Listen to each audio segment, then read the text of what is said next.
Fala galerinha, beleza? Professor Salsicha mais uma vez aqui com vocês para mais uma resolução vestibular da Uniteams 2025.1, caderno 1, que é o caderno da medicina, beleza galera?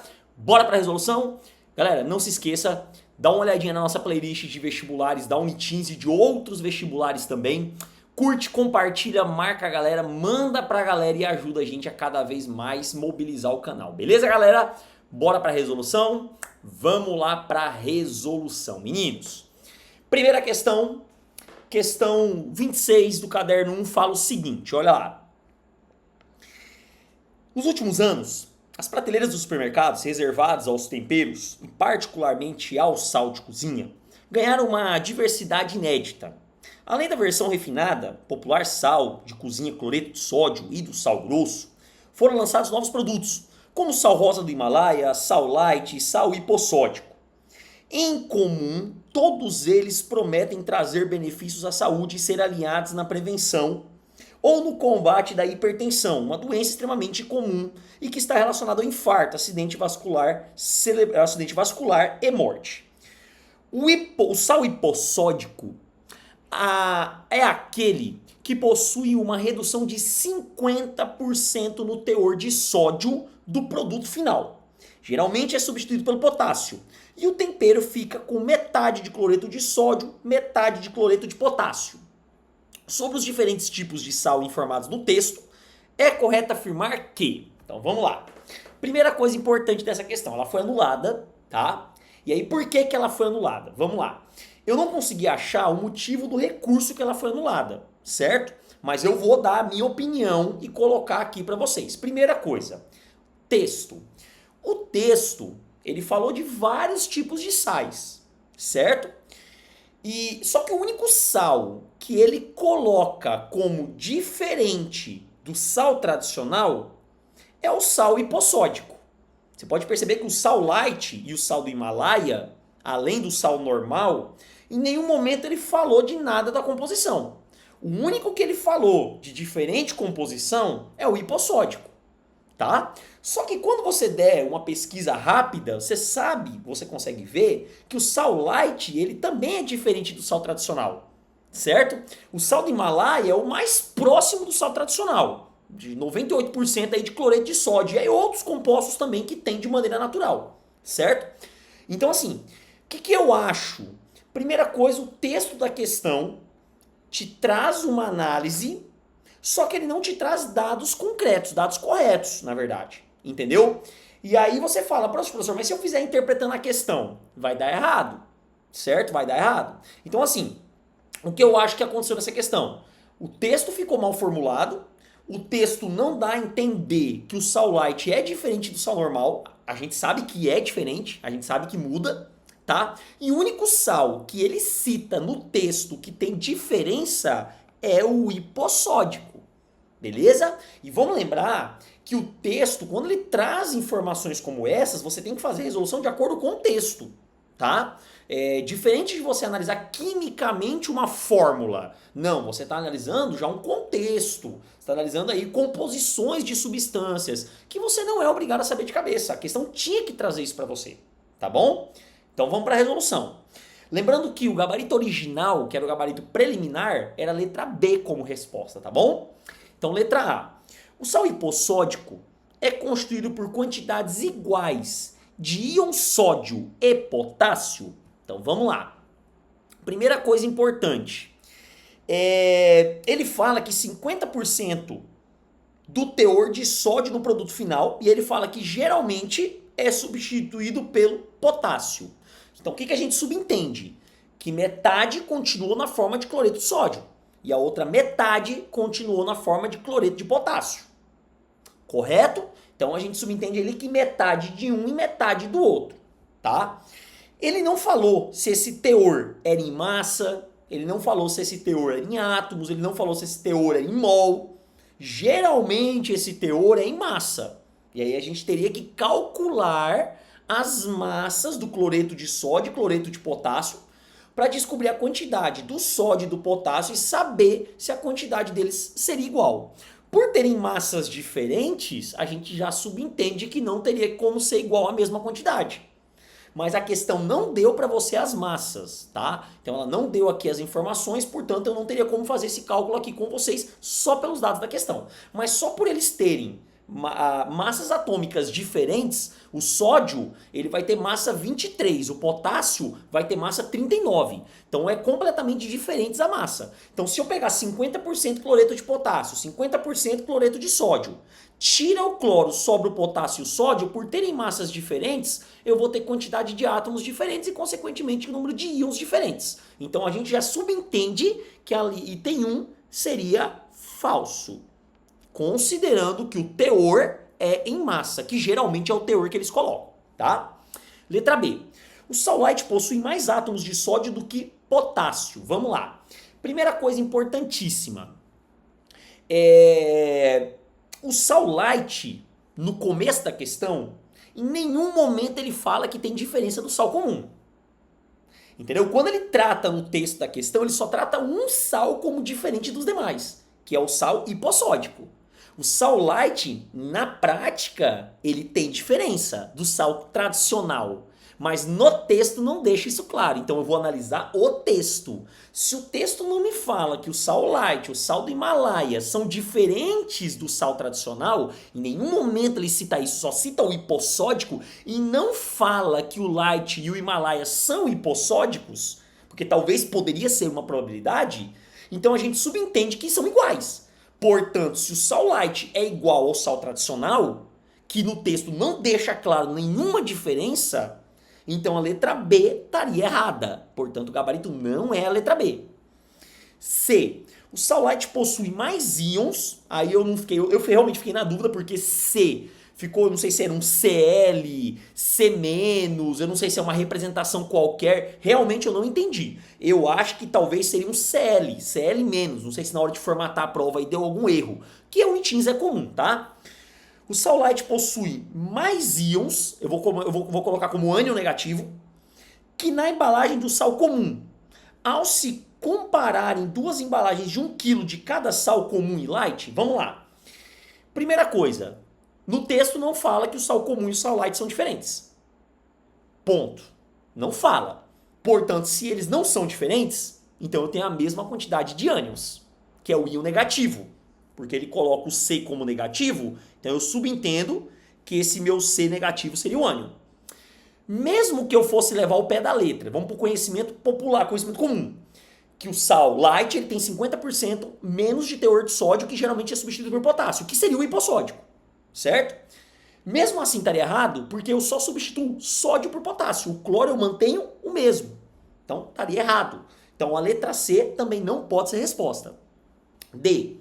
Hipertensão, infarto e acidentes vasculares cerebrais, o AVC, estão relacionados com o consumo excessivo de cloreto? Não, está relacionado a sódio, não cloretos, tá?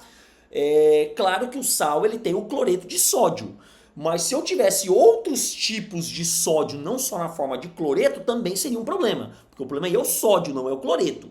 Então tá errado. Letra E.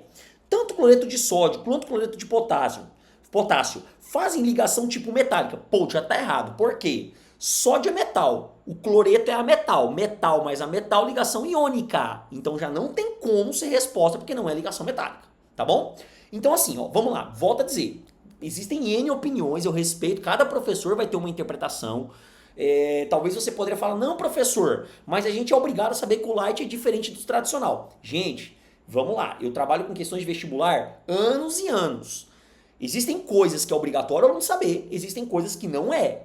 Seria a primeira questão que eu visse que um texto norteador que traz informações quantitativas e não fala da real diferença do que realmente é diferente, que é o sal light e o sal comum.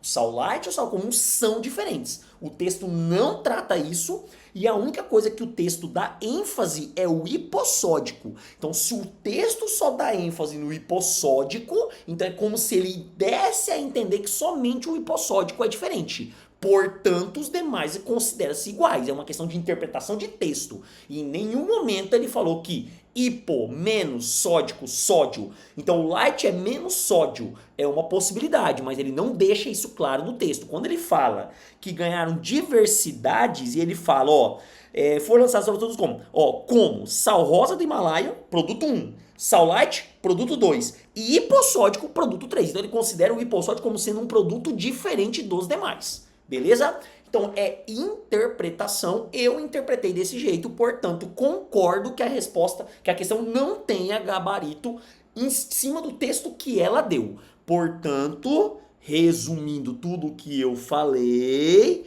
essa questão corretamente ela está anulada por ausência de gabarito, na minha opinião, gabarito claro.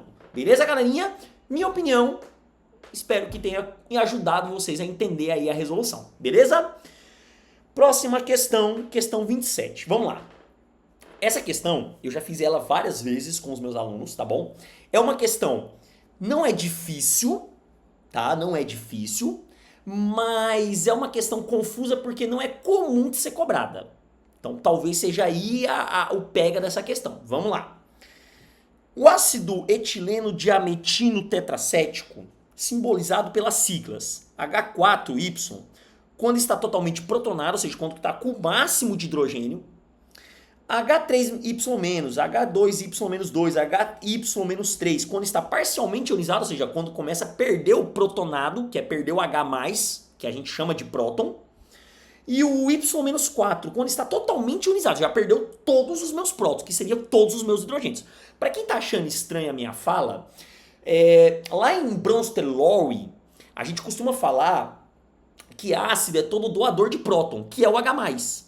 Então, toda vez que o meu ácido ioniza, ele doa o seu H+. Então, doador de próton, ácido. Então, por isso a expressão protonado. E aí, o próton que se refere a Bronsted-Lowry é o meu H+, que é a forma com que o próton sai na forma de hidrogênio ionizado. Beleza? Aí ele fala assim, ó. Tem seu equilíbrio químico demonstrado pelo alfa de cada espécie, dado pelo pH do gráfico, onde alfa simboliza a relação entre a concentração da espécie e a concentração do ácido etileno diametínico tetracético. Sobre esse equilíbrio, analise. Então vamos lá, ó. Aqui eu tenho um gráfico, nesse gráfico ele traz a minha concentração em função do meu pH. Vamos lá, item 1. Ao longo de toda a faixa de pH, toda faixa de pH, é possível perceber que existe 5 espécies possíveis de ácido. Então vamos lá. Ao longo de toda a minha faixa. Vou começar aqui, ó, pelo pH mais baixo. Então aqui eu tenho, primeiro pH, vamos lá. Eu tenho o meu ácido completamente protonado, primeira espécie. O meu ácido que perdeu um próton, segunda espécie. O meu ácido que perdeu o segundo próton, terceira espécie. O meu ácido que perdeu seu terceiro próton, quarta espécie. E o meu ácido completamente ionizado, que é um derivado do ácido que também vai ser contado, quinta espécie. Então, quantas espécies diferentes eu tenho? 5, que é o H4Y, o H3Y-, o H2Y-2, o HY-3 e o Y-4. 5 espécies. Portanto, consideramos que o item 1 é verdadeiro. Lembre que na ausência de saber responder completamente a questão, saber que o item 1 é verdadeiro já te coloca no conforto de saber que a letra A não é resposta e a letra C também não é resposta. Então tu já sabe que tu já tem aí 1/3 de chance. Item 2. Quanto mais baixo o pH, menos ionizado está o ácido. Gente, ó, vamos lá. Deixa eu tentar explicar por aqui, ó, tá? O que seria menos ionizado e mais ionizado? Mais ionizado é que ele perdeu o máximo possível de H, que no caso é um ácido. Menos ionizado é que ele perdeu o mínimo possível. Então aqui eu teria, só um minutinho, deixa eu só mudar minha caneta aqui.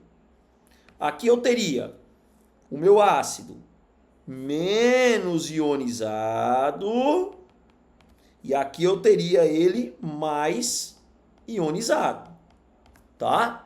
Então, o menos ionizado é o H4Y, que é o que ainda nem perdeu nada, que é o mais protonado. Olhando para cá, O H4Y está no pH mais baixo. Então, o H4Y está no pH mais baixo. Ou seja, quanto mais baixo o pH, menos ionizado está o ácido, verdadeiro.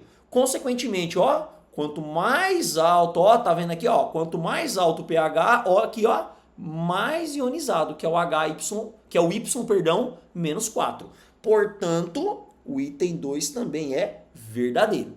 Se o item 2 é verdadeiro, a letra D já foi com Deus. Tá bom? Então é a B ou é a E. Vamos lá. Item 3. A ionização total do ácido não ocorre em pH inferior a 12. O que seria ionização total? A ionização total é quando ele está completamente ionizado.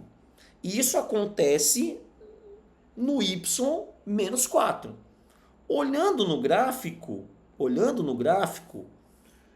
Y menos 4 só vai ionizar totalmente, quando o pH já tiver de 12 para cima. Certo? O que seria ionizar totalmente? É quando a concentração alfa está no seu valor máximo. Quer dizer que é o máximo da concentração que sofreu essa mudança. Ou seja, o alfa no valor mais próximo lá de 1 é quando a concentração está perto do máximo. Então pode observar que a ionização total do ácido só acontece a partir daqui, tá? Que é a partir do pH 12. Quando, se você pensar um pH antes de 12, você ainda tem essa espécie aqui, tá vendo? Então não é total não, tá vendo? Ainda tem essa espécie. É a partir daqui que só vai ter essa espécie, porque essa daqui, vai chegar no zero, tá vendo? Então, o item 3 é verdadeiro. Gente, talvez seja uma das questões mais complicadas para se explicar por videoaula, tá? Por que é uma das mais complicadas? Porque é um assunto que às vezes o aluno bate o olho e fala, não entendi. Porque aí pausa, volta, porque é uma interpretação de um gráfico que não é comum vocês entenderem. Então é muito realmente mais complicado mesmo. Tem vezes que o aluno me pede para tirar essa dúvida dessa questão, às vezes tem que explicar 3, 4 vezes para o aluno aprender a interpretar o gráfico, mostrando as linhas, até o aluno falar, não, entendi. Depois que entende fica fácil, tá bom? Item 4. Em pH próximo a 10, pH próximo de 10, verifica-se que caso a concentração do ácido seja 0,1, a concentração da espécie totalmente ionizada é de 0,05, ou seja, metade. Pode observar que esse valor aqui, é metade desse valor. Correto? Então vamos lá, pH próximo de 10. Se é próximo de 10, eu vou usar o pH 10. Gente, eu vou apagar tudo que eu já fiz, porque senão vai ficar muito poluído. Então vamos lá. pH próximo de 10, tá aqui. Certo? Tá aqui a minha solução completamente ionizada.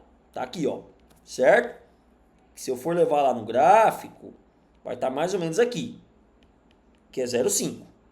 Ou seja, quando eu coloquei 0,1 do meu ácido, em próximo de 10, verifica-se que eu vou ter a metade de completamente ionizado. Verdadeiro, Tá vendo? Completamente ionizado, que é essa linha aqui vermelha, que é esse cara aqui, ele está exatamente na metade, que é o alfa. 0,5 seria equivalente a 50%, ou seja, metade da concentração inicial. Então, verdadeiro. Tá? E só para fechar, coexistem 3 espécies do ácido em pH próximo de 3? Então vamos lá. Aqui, pH 3. pH 3. Vamos ver quantas nós temos. Vou aproximar aqui. Nós temos essa daqui, na linha preta, que seria o meu ácido aqui, Tá vendo? A linha preta, uma. A linha verde aqui, Tá vendo? A linha verde, que é esse cara bem aqui, 2. E a linha amarela aqui, que é esse cara bem aqui, 3. Então, coexistem 3. Então, quando o meu pH é 3, eu tenho quantas espécies diferentes do meu ácido? 3 espécies. Se é 3 espécies, O item 5 também é verdadeiro. Portanto, resposta certa, letra E. Beleza, galera? Na minha humilde opinião, a questão mais difícil que eu peguei até hoje da Uniteams é essa questão. Por quê? Porque o gráfico não é um gráfico comum de ser interpretado em sala de aula. Ponto. Mas bem elaborada. Por incrível que pareça, pegaram algo difícil e conseguiram elaborar bem. Na minha opinião, não tem discussão nessa questão. Beleza?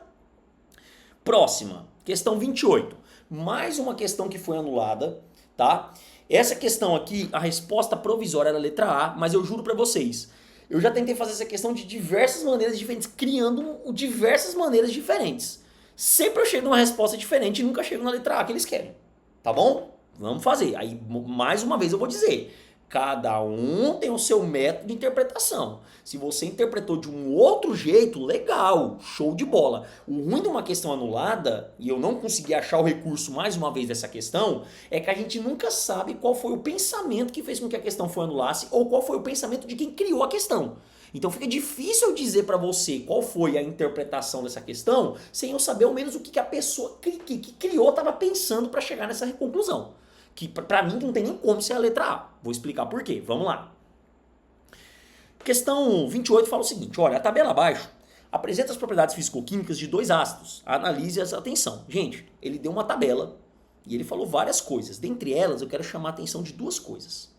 A primeira delas é a forma molecular, são isômeros, tá? São isômeros porque tem a mesma forma molecular. E ambos são ácidos orgânicos. Ó, função presente, ácido orgânico. O que é um ácido orgânico? Um ácido carboxílico, certo? E se for falar da função ácido, poderia ser fenol. Mas eu acho que ele deve estar se referindo a ácido orgânico como função orgânica. Então seria o meu ácido carboxílico, que é a função carboxila. Observem que em nenhum momento ele fala que teria outra função. Ficou essa, a minha primeira dúvida é essa. Quer dizer, a função ácido orgânico é a função predominante ou é a única função? Porque quando ele fala função presente, dá a entender que é a única função. Automaticamente eu já quero chamar a atenção para vocês com o seguinte. Quando eu olho para a fórmula molecular, eu vejo O4. Eu sei que cada ácido carboxílico, cada ácido orgânico é C dupla O OH, ou seja, cada ácido orgânico tem 2 oxigênios. Quando eu olho para cá e vejo O4, se são 4 oxigênios e cada ácido orgânico são 2, então eu subentendo que tenha 2 ácidos orgânicos, correto? Se eu for tentar fazer uma cadeia com essa fórmula molecular e com 2 ácidos orgânicos, eu não consegui chegar em nenhuma cadeia que tivesse essa forma molecular com 2 ácidos orgânicos, um em cada extremidade. Eu consegui chegar nessa fórmula aqui colocando um ácido orgânico e outras funções. Mas quando ele fala função presente, eu não achei. Só com ácido orgânico não tem como. Pelo menos na minha visão, não tem como. Porque aí não fecha o número de ligantes do carbono. Não de maneira estável, tá bom? Olhando para cá, ele fala assim, a letra A, ambos apresentam 2 grupos carboxila. Carboxila é o meu C dupla OH. Olhando a fórmula e falando que a função presente é apenas ácido orgânico, verdadeiro. Mas para essa forma molecular não tem como. Então acho que o erro aí é a forma molecular. Para essa forma molecular não tem como ser 2 ácidos orgânicos e mais nada. Eu teria que ter alguma outra coisa ali para completar, porque vai ficar faltando colocar hidrogênio. Vai ficar hidrogênio voando ali, ó. Não tem como o hidrogênio ficar voando. Não tem como. Tá bom? Se você conseguiu, me mostra, porque eu não consegui, não vi. Então assim, letra A estaria certa por interpretação, mas a forma molecular não condiz com a fórmula do meu composto. Portanto, olhando para a fórmula molecular, não tem como construir essa cadeia. Se não tem como construir essa cadeia, a questão não tem uma resposta baseada nessa fórmula, considerando apenas função presente como ácido orgânico. Teria que ter outras funções. Se tivesse outras funções, a letra A já não seria certa. Com as 2 funções orgânicas, no caso 2 ácidos carboxílicos, aí a letra A tá certa, que é o gabarito provisório. Então eu acho que o erro aí foi um erro de digitação, um erro de montagem. Se a fórmula fosse um C4H6, aí daria certo. Mas H8 não dá. fazer o quê, né? Unir tins. B. Os dois compostos são isômeros ópticos? Vamos lá, aí eu volto a dizer. Construindo um C4H6O4 com 2 ácido orgânico, não tem como ser isômero óptico. Construindo com outras funções, dá para ter isômero óptico. E aí? Ou a gente obedece a fórmula, ou a gente obedece o ácido orgânico como função presente. Aí ficou complicado saber. Portanto, a letra B não tem como eu dizer se está certo ou se está errado, porque eu não sei se eu sigo a função ou se eu sigo a fórmula molecular. Tá? Volto a dizer, a questão foi anulada. Então, assim, é normal a gente ter essa dúvida. C. O ácido 1 é mais polar, portanto, possui interações intermoleculares mais fortes. Gente, vamos lá. Se os dois são ácidos orgânicos, eles têm a mesma força intermolecular, porque é a OH. Então, OH seria a ligação de hidrogênio. Tá? Se eles têm a mesma forma molecular, se eles têm a mesma função, consequentemente a mesma força intermolecular, então a diferença de polaridade poderia acontecer, mas não porque tem interações mais fortes, é porque a cadeia seria um isômero diferente. Eu teria uma cadeia linear e uma cadeia ramificada. Poderia, caso a fórmula fosse C4H6O4. Aí eu poderia sim ter a letra C como uma possível resposta. Porém, não pela diferença de força. Por isso que a letra C estaria errada. Poderia ter diferença na polaridade sendo isômero? Sim, mas não pela interação intermolecular, e sim pelo tipo de cadeia. Portanto, a letra C está errada. Letra D. Os dois compostos são isômeros constitucionais do tipo metameria. Gente, a metameria não entra aí porque nós não temos nenhuma função que justificaria a metameria. E letra E. Um se transforma em outro por meio de rotação das ligações entre os carbonos, pois esses compostos isômeros são cis-trans. Gente, para essa fórmula e para essa cadeia, a única insaturação que eu tenho é entre carbono e oxigênio. E são cadeias abertas. Não tem como ser cis-trans porque não tem ligação carbono com carbono. Então não seria uma resposta à letra E também. Portanto, após a análise feita, nós consideramos que essa questão foi corretamente anulada. E eu volto a dizer, se essa fórmula bem aqui fosse um C4H6O4, nós poderíamos sim resolver essa questão. Beleza, galerinha? Tá aí minha opinião, questão anulada, beleza? Vamos para a próxima questão. Questão número 29 fala o seguinte, ó, questãozinha de eletroquímica, bate o olho na semi-reação eletroquímica. Reações químicas envolvendo transferência de elétrons estão cada vez mais presentes no cotidiano das pessoas, em celulares, fones de ouvido, brinquedos, até veículos 100% eletrificados. Analisando esse contexto, o professor de Estado Tocantins resolveu confeccionar pilhas e baterias com seus estudantes para colocar em funcionamento alguns aparelhos eletrônicos. Uma dessas pilhas está apresentada justamente com suas semi-reações. Então a gente tem uma pilha aí, ó pessoal, de cobre com ferro e os seus devidos potenciais de redução. Sabendo que uma dessas placas do metal é o cobre e a outra é o ferro, o relógio funcionou por quê? Letra A. O limão forneceu energia vital para as placas metálicas? Gente, limão, batata, para que serve esse limão, essa batata que eles colocam aqui? É apenas uma solução. É onde eu vou ter o movimento dos meus íons ali funcionando como se fosse minha troca de íons, minha solução. Não é fornecendo. O fornecimento de energia está na diferença de potencial das duas placas e não pelo limão. Tá? Então, errado. B. O cobre e o ferro oxidaram? C. O cobre e o ferro reduziram? Gente, se é uma pilha, um vai oxidar e o outro vai reduzir. Não é os dois a mesma coisa. Ah, mas professor, as duas semi-reações estão reduzindo. Se você for analisar, o meu cobre aqui está reduzindo porque o NOx está indo de 2 para 0 e o meu ferro está indo de 3 mais para 0. Gente, aqui foi um errinho aí de digitação. Dá a entender que é óxido de ferro, tá? Mesmo assim, daria para interpretar como óxido de ferro, que não estaria errado, tá? Mas de qualquer maneira, o certo seria ferro 0, tá? Então não é ferro, óxido de ferro aí não, tá? Tá bem nítido que aqui não é oxigênio, que aqui é o número 0, tá, pessoal? Não é oxigênio. O oxigênio tem uma diferençazinha no computador aí, tá? Então a gente pode considerar que aqui, que aqui reduziu também. Ah, mas as duas semi-reações estão reduzindo. Gente, vamos lá. A representação das duas semi-reações de redução é algo convencional, é algo normal.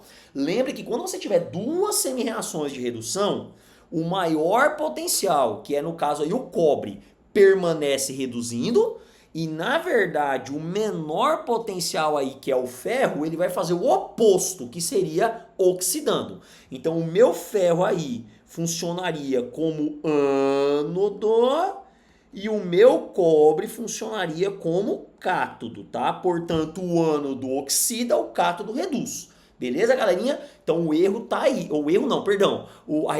A interpretação tá aí. Portanto, a B e a C já estão erradas porque ele fala que os dois oxidam e que os dois reduzem. Não tem como. Um vai oxidar e um vai reduzir. Letra D. Essa pilha gerou uma diferença de potencial de 0,30. Gente, a dica que eu dou pro aluno é: viu prova perguntando DDP da pilha? Gente, ó, DDP, força eletromotriz, variação de energia, é tudo a mesma coisa, é tudo energia da pilha. Toda a pilha é positiva. Então, se tiver uma resposta falando de calcular a DDP da pilha e for negativa, já está errado.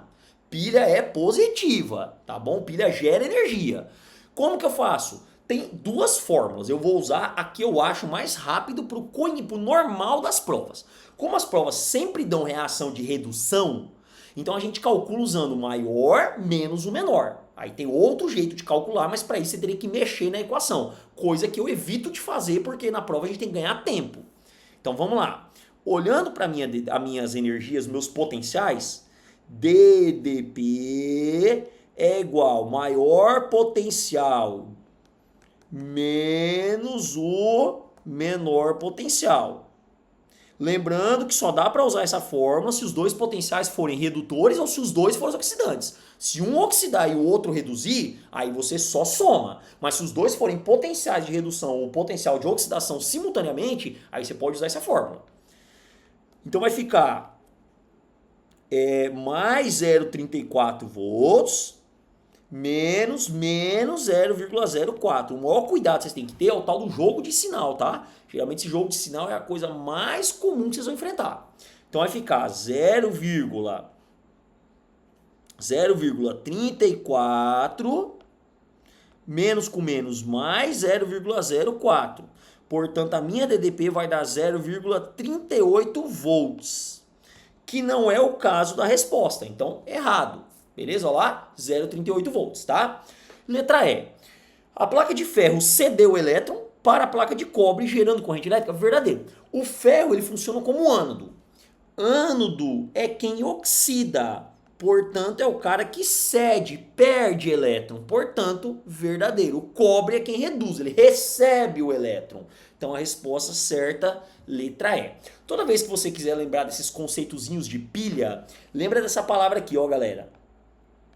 Pano, tá? Ó, o ânodo perde elétron, é o polo negativo e oxida. Então isso ajuda muito na hora de resolver a questão. E mais uma dica, se ele falar de fluxo de elétrons, sempre do ânodo para o cátodo. Ânodo para cátodo sempre.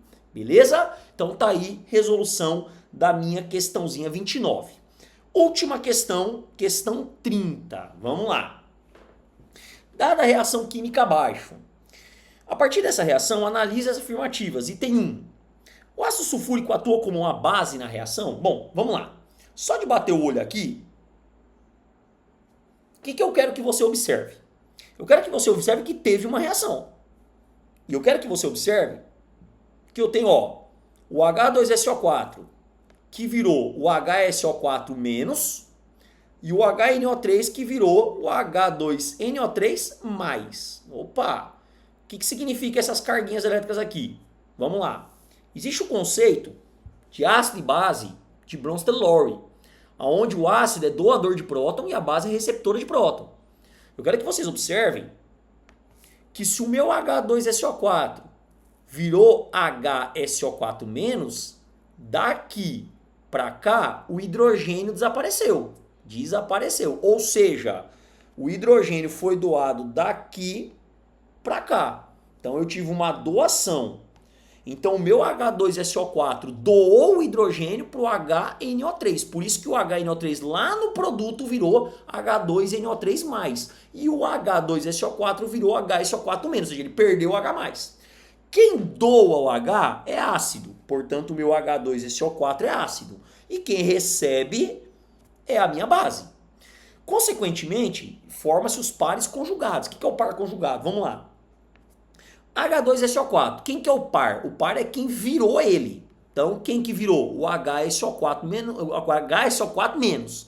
Se o H2SO4 é ácido, portanto, o HSO4 menos é a minha base conjugada. Se o HNO3 é a minha base e virou H2NO3+, então ele é o oposto, que é o meu ácido conjugado. Então, olhando para as respostas, vamos lá. O ácido sulfúrico, que é o H2SO4, atua como base? Não, ele doou o H. Se ele doou o H, ele funciona como ácido e não como base. Então, errada a primeira. 2. O ácido nítrico atua como uma base? Sim, porque recebeu o H. Então, verdadeiro. 3. O hidrogênio sulfato, que é o HSO4-, é a minha base conjugada da reação? Verdadeiro. Ele formou a base conjugada, ó. Ele formou a base conjugada porque ele derivou do ácido. O ácido forma a base conjugada. A base forma um ácido conjugado. Beleza? Então, verdadeiro. A reação não é possível porque ambos os ácidos não podem atuar como bases. Se fosse Arrhenius, verdadeiro, mas ele já deu a reação. Se ele já deu a reação é porque ele entende que é possível essa reação. Em nenhum momento ele falou que precisou ceder energia, em nenhum momento ele falou que não era espontâneo, ele não deu essa informação. Se ele não deu essa informação, a gente entende que a reação acontece. Portanto, o item 4 é errado. E o item 5. O ácido sulfúrico é mais forte que o ácido nítrico? Gente, vamos lá. Na teoria de Arrhenius, os dois são ácidos. Só que se o ácido sulfúrico doou o H para o ácido nítrico, então quer dizer que o ácido sulfúrico é mais forte que o ácido nítrico. Consequentemente, o item 5 é verdadeiro. Portanto, a resposta certa, 2, 3 e 5, B de bola. Beleza, galerinha? Teoria ácido e base. Ó, vou até anotar aqui, ó. Teoria ácido base. Gente, dá uma estudada, porque Enem, o Exato, né, que é a prova ali da UFNT, a Uniteams, elas gostam de cobrar essas teorias. Essa teoria de Bronsted-Lowry é comum demais cobrar. E é fácil, porque você só vai pegar a reação, olhar quem doou o H e quem recebeu o H. Simples. Se doou o H é ácido, se recebeu o H é base. Quem doou o H é ácido, forma base conjugada. Quem recebeu o H é base, forma um ácido conjugado. Pronto! Tá fácil, é só interpretar. Beleza, galerinha? Então tá aí a resolução dessa questão, beleza? Meninos, só lembrando que esse arquivo tá aí na descrição, tá bom? Não esquece de seguir, compartilhar com a galera para ajudar, tá? E eu espero que vocês tenham gostado da resolução. Infelizmente, 2 questões anuladas, o que não é legal, tá? Eu acho que a química ela tem um repertório gigante de conteúdos e não é difícil elaborar uma questão, eu falo por experiência, tá? Então eu acho que não deveria se elaborar questões que deixam tanta ambiguidade ao ponto de serem anuladas, porque isso prejudica o processo seletivo. Eu acho que é possível sim a gente fazer uma excelente prova com questões bem feitas, bem elaboradas, difícil por serem conteudistas e valorizarem o conhecimento do aluno sem que se tornem anuladas por um erro na hora de elaborar a questão, o que é péssimo na minha concepção do processo seletivo. Beleza, galerinha? Espero que vocês tenham gostado, compartilha, me ajuda aí e valeu, galera, tamo junto, boa prova e tchau, tchau!